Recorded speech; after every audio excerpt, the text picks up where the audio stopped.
So you've been wanting to research companies, but you don't necessarily have the time to do it yourself, or you don't know how to do it yourself. In this series of videos, I'm going to be going step by step through my entire process from beginning to end on how I find companies, what I look for when I do my initial research on the companies. If they pass my initial research, how do I value and evaluate them after reading their financial statement? I will go step by step, including valuations when we get to that point, and how to evaluate companies. My name is Jason Rivera, and welcome to Value Investing Journey Case Studies. I'll let you know you can get this series as a podcast anywhere in the world for free on all major podcasting platforms: Stitcher, SoundCloud, Anchor, Spotify, iTunes, and more. You can get this as part of the I Love Value Investing podcast anywhere in the world for free. Okay, so I've been going over my past blog content, past video content, podcast content, all that stuff. And I realize I don't really talk much about share buybacks, and I love them. So in the next couple of weeks in this series, I'm going to tell you what share buybacks are, when they're good, when they're bad, and when it's good to dilute shareholders or issue more shares.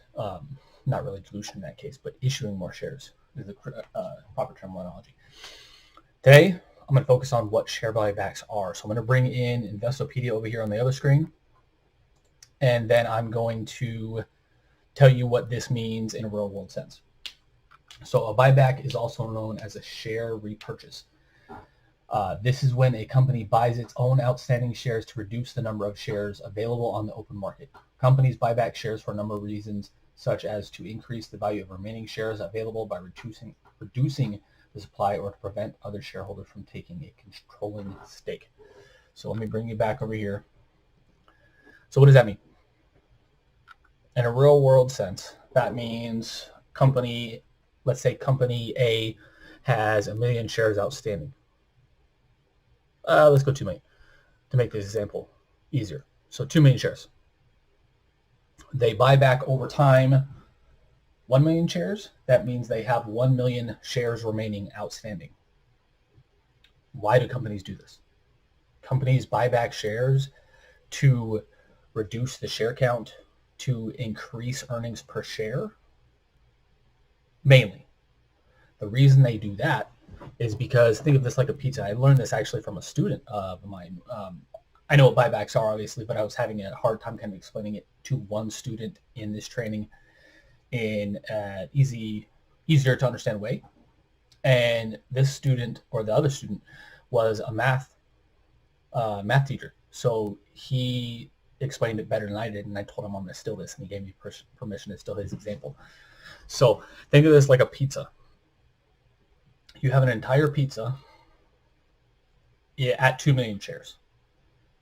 If the company buys back those number of shares, buys back 1 million shares over time, the same pizza remains, but there's fewer people around to eat the pizza. So your piece of the pizza, in this case, earnings per share or share price, eventually, the value of that goes up, because over time, companies are valued on their profits and cash flows.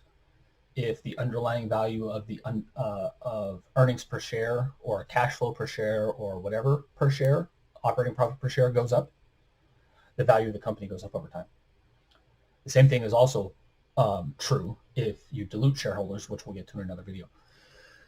Or the inverse is true, which just happens when you dilute shareholders. So this is why, the main reason most companies buy back shares. They want to decrease the number of shareholders they have and the shares outstanding they have, to increase the earnings per share, cash flow per share, profits per share, whatever metric you want to use, which will grow the value of the company, because that's how companies are valued over time. It's based on their profits and their cash flows over time. In the short term, that doesn't really matter too much.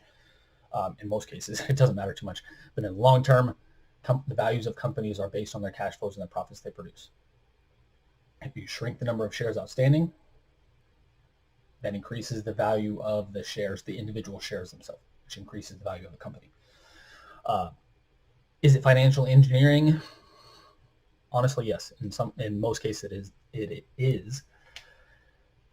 because you're not really doing anything economically to the company in terms of improving its operations, sales, marketing, that kind of stuff. You're not producing more stuff. It just looks like you are because you're reducing the share count. But other times it's necessary as well.